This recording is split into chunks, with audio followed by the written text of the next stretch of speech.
Welcome to the online classes presented by AMM public school. तो class third आज आपका subject है व्याकरण, हिंदी व्याकरण, यानी कि आज हम हिंदी सेकंड करेंगे।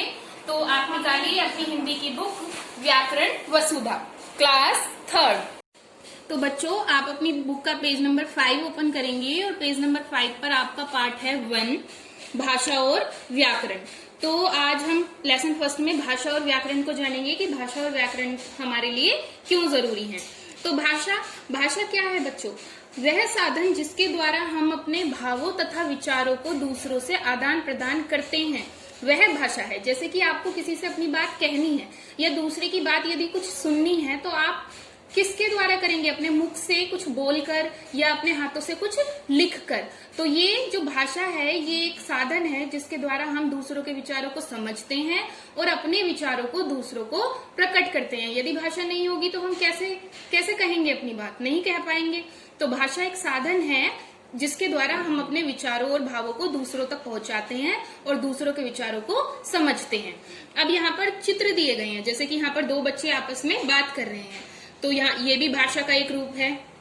इसी तरह से यहाँ पर जो मदर है वो खाना बना रही है और एक बच्चा जो है इनसे कुछ कह रहा है, तो ये भी भाषा है, वो कह रहा है बात अपनी। इसी तरह से जो टीचर है वो बोर्ड पर लिख कर पढ़ा रही है, ये भी भाषा का एक रूप है। आगे हम जानेंगे नेक्स्ट पेज पर।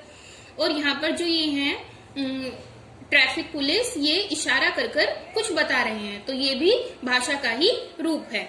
तो जब हम बोलकर, सुनकर या लिखकर और पढ़कर अपनी भाषा को व्यक्त करते हैं, वो भाषा के रूप होते हैं। अब आगे देखते हैं भाषा के रूप। तो भाषा के दो रूप होते हैं बेटा। कितने रूप होते हैं भाषा के? 2 रूप। एक होता है मौखिक भाषा, एक लिखित भाषा।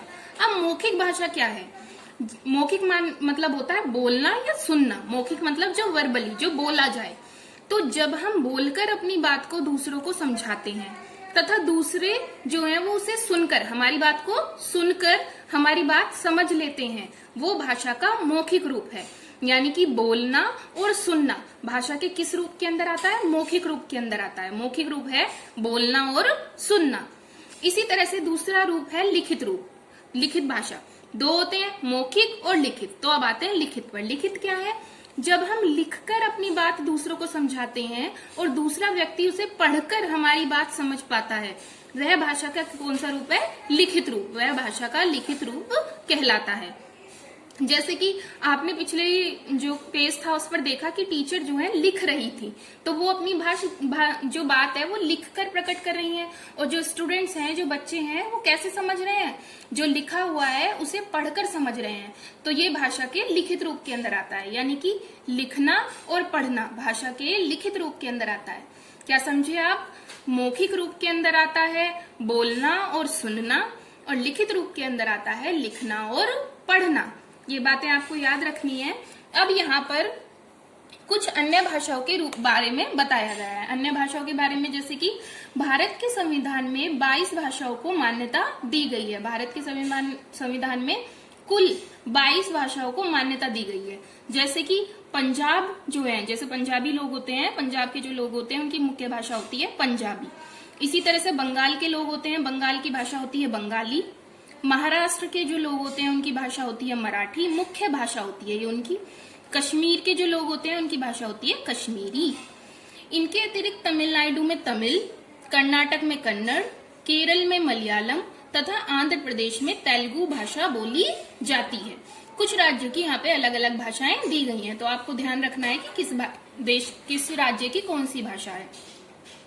संसार के अलग अलग देशों में भी अलग अलग भाषाएं बोली जाती हैं। जैसे नेपाल की भाषा क्या है? नेपाली। पाकिस्तान की उर्दू, पाकिस्तान की भाषा क्या है? उर्दू। चीन की चीनी, चीन जो देश है। और जापान की है जापानी। तो इस तरीके से अलग अलग देशों की भाषाएं दे दी हैं। यहाँ पे ऊपर दी गई थी राज्य की और ये दे गई हैं देश की। ये अलग अलग देश है ना हमारे, ठीक है। जो भाषा देश के अधिकांश लोगों द्वारा बोली जाती है उसे राष्ट्रभाषा कहते हैं। यानी कि किसी देश में जो सबसे ज्यादा भाषा बोली जाती है, जिसका यूज सबसे ज्यादा किया जाता है, वह उस देश की, उस राष्ट्र की राष्ट्रभाषा होती है। इसीलिए हमारी राष्ट्रभाषा हिंदी है, क्योंकि हिंदुस्तान भी कहते हैं ना भारत को, तो भारत में सबसे ज्यादा बोली जाने वाली भाषा कौन सी है? हिंदी। तो हिंदी हमारी राष्ट्रभाषा है या मातृभाषा है। प्रत्येक वर्ष 14 सितंबर यानी कि 14 सितंबर को हिंदी दिवस मनाया जाता है। कब मनाया जाता है हिंदी दिवस? 14 सितंबर, 14 सितंबर को। ठीक है बच्चों, तो इस तरीके से आपने इस लेसन में भाषा को जाना, भाषा के रूप, अलग अलग राज्यों की भाषाएं, अलग अलग देश की भाषाएं, और हिंदी दिवस कब मनाया जाता है, राष्ट्रभाषा हिंदी दिवस कब मनाया जाता है, आपने इस लेसन में जाना। आप ये सारे पॉइंट्स जो है याद करेंगे, ये जो यहाँ पर पॉइंट दिए गए हैं आप इन पॉइंट्स को याद करें, तो आपको पूरे लेसन का सार यानी कि पूरे लेसन का मीनिंग समझ में आ जाएगा। इसकी जो एक्सरसाइज वर्क है वो आपको बुक में ही फिल करना है।